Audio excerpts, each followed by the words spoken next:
اللہ اکبر اللہ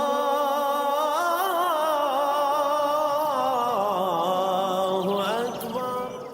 اعوذ باللہ من الشیطان الرجیم، بسم اللہ الرحمن الرحیم۔ فکر اقبال میں تمام ساتھیوں کو خوش آمدید کہتا ہوں۔ بات کرتے ہیں آج حضور غوث الاعظم جیلانی رحمۃ اللہ علیہ کی نصیحت کی۔ آپ کی تصنیف ہے جو کہ آپ کے خطبات ہیں، فیوز یزدانی، الفتح الربانی بھی کہتے ہیں۔ یہ حضور غوث پاک کے جو خطبے ہیں وہ تحریر کیے گئے ہیں، لکھے گئے ہیں، مجالس ہیں آپ کی۔ اس میں بڑی خوبصورت نصیحت ہے اور ہر ایک کے لیے ہے، تمام فرقوں کے لیے ہے، تمام گروپ کے لیے ہے۔ حضور غوث پاک فرماتے ہیں، جس شخص نے اللہ کو نہ پہچانا، اس کی رحمت کا دامن نہ تھاما، اس کی بد نصیبی ہے۔ اب اللہ کو پہچاننا کیا ہے؟ سوچنے کی بات ہے۔ جو شخص کہتا ہے کہ میں نے اللہ کو پہچان لیا ہے، کیا کبھی اس نے اپنے آپ کو بھی پہچانا ہے؟ اللہ کی پہچان بندے کی اپنی پہچان پر منحصر ہے۔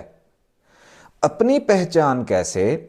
جب تک وہ اپنی ذات کو نہیں پہچانے گا۔ اپنی ذات کو پہچاننے سے مراد اپنی ظاہری صلاحیت کو پہچاننا نہیں ہے، اپنی باطن کی صلاحیتوں کو پہچاننا ہے۔ یعنی باطن میں خدا تعالیٰ نے کون سے خزانے انسان کے اندر رکھے ہیں جس کو بروئے کار لا کر بلند ترین مقام پر پہنچ سکتا ہے، یعنی لاہوت لامکان تک پہنچ سکتا ہے، کعبہ قوسین کے مقام پر، روحانی طور پر، جسمانی طور پر نہیں۔ جسم سمیت صرف آقا دو جہاں محمد مصطفیٰ صلی اللہ علیہ وآلہ وسلم وہاں پہنچے ہیں۔ اور انسان اپنے باطن سے، باطن کیا ہے؟ روحانیت کا علم، علم باطن ہے، اور اسی کے ذریعے رب کی پہچان ہوا کرتی ہے، جس کے لیے کئی دفعہ ہمارے مرشد پاک نے بھی فرمایا کہ خدا کی پہچان اور رسائی کے لیے روحانیت سیکھو، خواہ تمہارا تعلق کسی بھی فرقے یا مذہب سے ہو، کیونکہ خدا تک رسائی، خدا کی پہچان جسم سے نہیں ہوتی، اور نہ ہی جسم کی عبادت سے ہوتی ہے۔ جسم کی عبادت سے جنت ملتی ہے، جہنم سے خلاصی ملتی ہے، لیکن اللہ کی پہچان کبھی نہیں ہوتی۔ انسان کی روح کے جو نائب 7 لطائف ہیں، اگر اس کا علم حاصل کرتا ہے، ان کو زندہ کرتا ہے، تو اس کے ذریعے سے انسان رب کی پہچان کرتا ہے، کیونکہ انسان کا باطن رب کی ذات تک پہنچتا ہے، نہ کہ جسم پہنچتا ہے۔ آگے یعنی کہ کہنے کا مقصد یہ تھا حضور غوث پاک کا، جو علم باطن نہیں سیکھتا، روحانیت نہیں سیکھتا، روحانیت کی ہے، کنجی ہے خدا کی ذات کی پہچان کرنے کی، وہ بد نصیب ہے۔ آگے کیا فرماتے ہیں؟ جس بندے نے اللہ سے معاملہ نہ کیا، معاملہ کس چیز کا؟ معاملہ قلب کا سودا اسے طلب نہیں کیا، اور باطن کی نعمتیں، باطن کے خزانے اس سے طلب نہ کیے اور حاصل نہ کیے، اس کے ذکر سے ان چیزوں کو اجاگر نہ کیا۔ کیا فرمایا؟ اور اپنے دل سے اس کی طرف متوجہ نہ ہوا، اپنے دل سے، کیونکہ حضور غوث پاک کے کئی خطبات ہیں دل کے اوپر کہ ایمان دل کی طرف ہے۔ جیسا کہ کچھ اعراب آئے اور حضور کی بارگاہ میں پیش ہوئے، کہا کہ ہم ایمان لائے ہیں۔ اللہ نے فرمایا، اے حبیب ان سے کہہ دیجئے یہ ایمان نہیں اسلام لائے ہیں، زبان سے انہوں نے اقرار کیا ہے۔ نور جب دلوں میں داخل ہوگا پھر مومن کہلائیں گے، پھر ایمان لائیں گے۔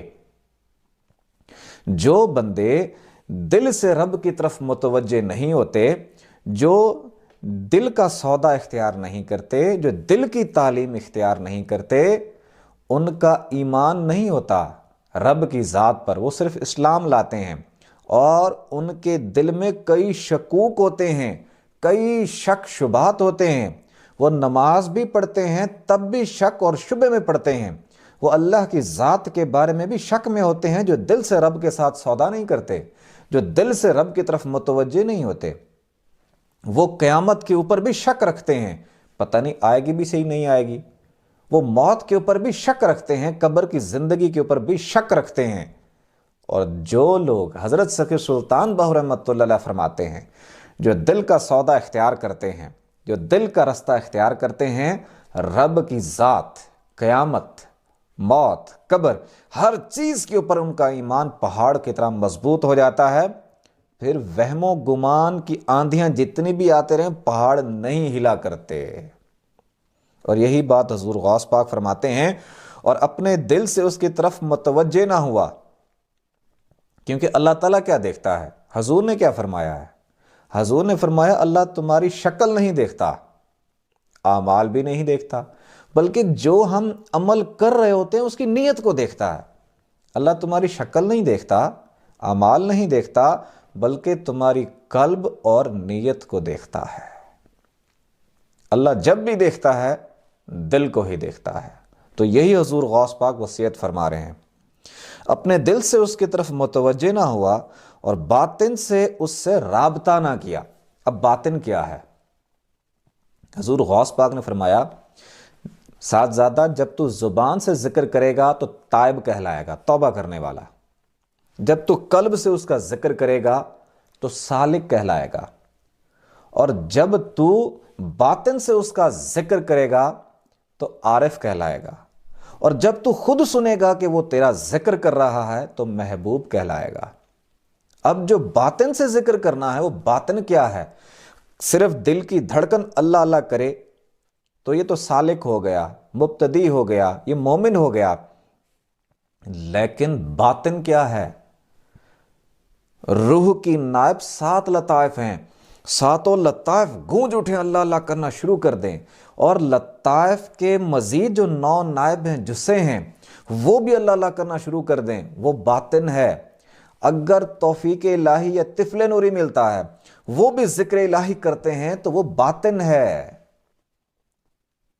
تو باطن سے ہی رب کی پہچان ہوتی ہے، کیونکہ باطن ہی رب کی ذات کے سامنے جاتا ہے، اور باطن سے ہی خدا کے ساتھ رابطہ ہوتا ہے، اور باطن سے ہی خدا سے ہم کلامی ہوتی ہے۔ یہ زبان سے ہم کلامی خدا سے نہیں ہوتی۔ اس زبان سے ہو سکتا ہے بندہ یہاں باتیں کر رہا ہو، لیکن خدا سے بھی ہم کلام ہو رہا ہو، وہ باطن ہے، وہ لطائف کی، جسوں کی تعلیم ہے، جس کے ذریعے سے رب سے رابطہ جڑ جاتا ہے۔ فرماتے ہیں، اور باطن سے اس سے رابطہ نہ کیا اور اس کے لطف و احسان سے وابستہ نہ ہوا، اس کی بد نصیبی ہے، اور بد نصیبی ہے اس کے لیے جو اللہ سے محروم رہے۔ یعنی کہ 7 لطائف کی جو تعلیم ہے، 7 لطائف جس کے ذریعے رب کو پہچانا جاتا ہے، رب سے ہم کلامی ہوتی ہے، رب کی ذات تک پہنچنا ہوتا ہے، وہ ہر انسان میں موجود ہے۔ داتا علی حجویری، غوث پاک، کلندر پاک، بابا بلے شاہ، تمام انسانوں میں، یہ تو فقراء ہیں، تمام انسانوں میں 7 لطائف موجود ہیں، لیکن جس نے باطن کو زندہ کیا وہ ولی ہو گیا، اور جس نے باطن کو زندہ نہ کیا وہ عام انسان مر کے مٹی میں مٹی ہو جاتا ہے۔ اور یہی حضور غوث پاک کی وصیت ہے کہ اپنے دل کا رخ رب کی طرف کر دو اور اپنے باطن زندہ کرو تاکہ رب سے رابطہ جڑ سکے۔ باطن سے مراد 7 لطائف، 7 لطائف کی محفلیں کریں، اس کو زندہ کریں، اس کی تعلیم حاصل کریں، جس کی بنیاد آپ کا قلب ہے۔ 7 لطائف کے اوپر فکر اقبال یوٹیوب چینل کی محفلیں بھی ہیں۔ 7 لطائف کو زندہ کرنے کے لیے خواتین کیا کرتی ہیں؟ بعد نماز جمعہ 7 لطائف کی 20 منٹ کی محفل ہم نے اپلوڈ کی ہوئی ہیں۔ رمضان شریف کے آخری عشرے میں 20 منٹ بیٹھ کے جو ذکر الہی کریں گے، وہ 7 لطائف، یعنی کہ انسان کے باطن زندہ ہو جائے گا۔ اور اگر مرد حضرات ہیں تو جمعرات کی رات کو 12 بجے کے بعد، 12:30 بجے کے بعد وہ ذکر الہی کر سکتے ہیں، یا 1 بجے کریں زیادہ بہتر ہے، جس سے ان کے 7 لطائف زندہ ہو جائیں گے، اور جس کے 7 لطائف زندہ ہو جائیں، رب کے ساتھ تعلق اس کا مضبوط ہو جاتا ہے۔